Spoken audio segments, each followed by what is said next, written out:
Hey guys, this is fall season, aka pumpkin season. You end up with a bunch of those and don't know what to do with this.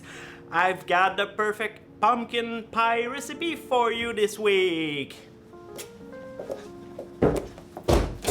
This is episode 1 of a series I will do for the big turkey days, so let's start backward and do the dessert first. First you need one nice medium-sized pumpkin, cut it in quarter and then remove the seeds.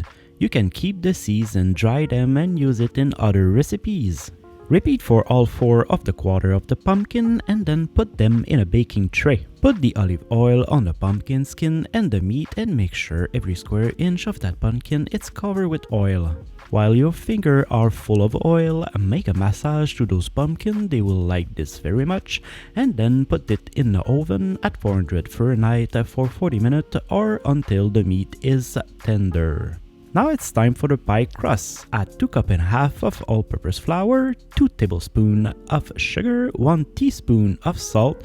Mix all that together before adding the wet stuff. Add 2 very cold sticks of butter in the flour and then process it with a food processor until you have the texture of a wet stand. Now it's time for the wet stuff, and what I like to do is to add rum to my cold water, and of course you need to test it just to see if it's not poisonous. And the rum passed the test, I'm not dead, and it's delicious, so let's move on with the recipe. Now you need to add the wet stuff gradually into your dry stuff, and this will go a lot with your feeling. The amount of cold water that you will put into your flour may vary because of the humidity, temperature or other factor. Put just enough liquid so your dough will hold together like this.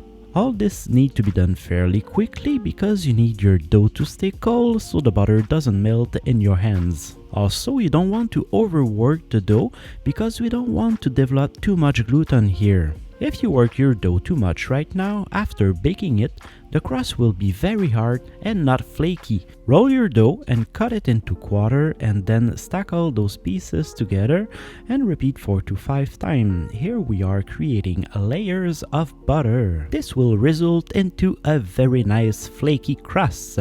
Now put it in plastic wrap and let it rest in the fridge for at least 30 minutes. Here I'm making my own sweetened condensed milk, but it's okay, you can use the one pre-made from the store. In a saucepan, add 3.5 cups of milk, half a cup of heavy cream, 1 cup of sugar.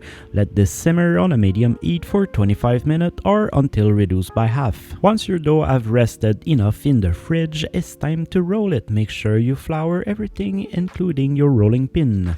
We are looking for a thickness of 1/8 of an inch and roll it 2 inches larger than your plate. Roll the dough over your rolling pin so that way it will be easier to put in your plate. Make sure your dough is not stretched but it's stuck into the bottom of the plate, otherwise while baking you will have some troubles. Put that back in the fridge for 30 minutes so the dough will relax a little bit before baking it. Now it's time to blind bake the pie crust. By doing so, we will bake the crust before putting the filling and we will avoid a soggy bottom. The rice is acting as a weight so the pie doesn't bubble up while baking.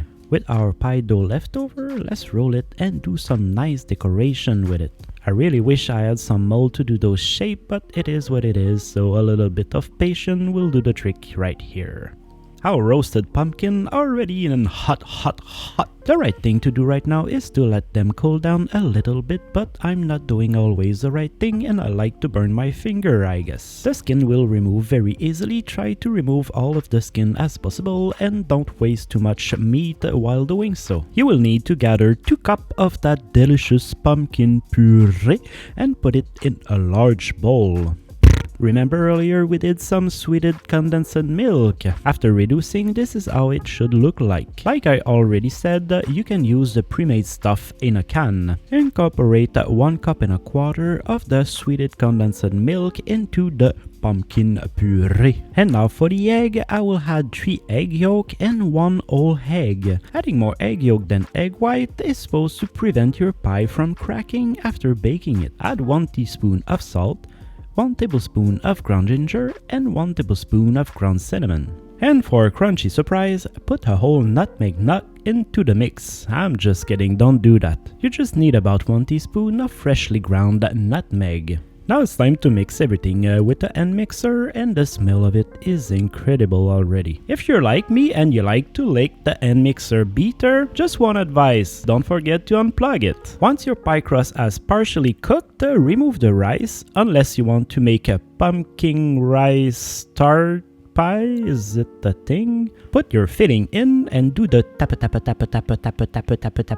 to remove all the air bubble inside. For the homemade whipped cream, you will need 1 cup of heavy cream, 2 tablespoons of granulated sugar, half a teaspoon of vanilla extract, and you whip that until it becomes a whipped cream. If you whip too far, it will become butter. Did you ever taste a pumpkin pie? Yes. You sure of that? Yeah. Yeah? Who made it? Dad. Ah! Ooh la la! Ooh la la. One for me, one for you. Are you ready? Yes. Okay, take a big bite. Yes. Is it good? Yes. Yes. Alright you guys, this is it. We made a delicious pumpkin pie. I hope you guys enjoyed this episode. If so, leave a like, subscribe, and see you soon. High five. Yeah. I take a big bite. You took a big bite. That was very good, huh? Yes. So yummy.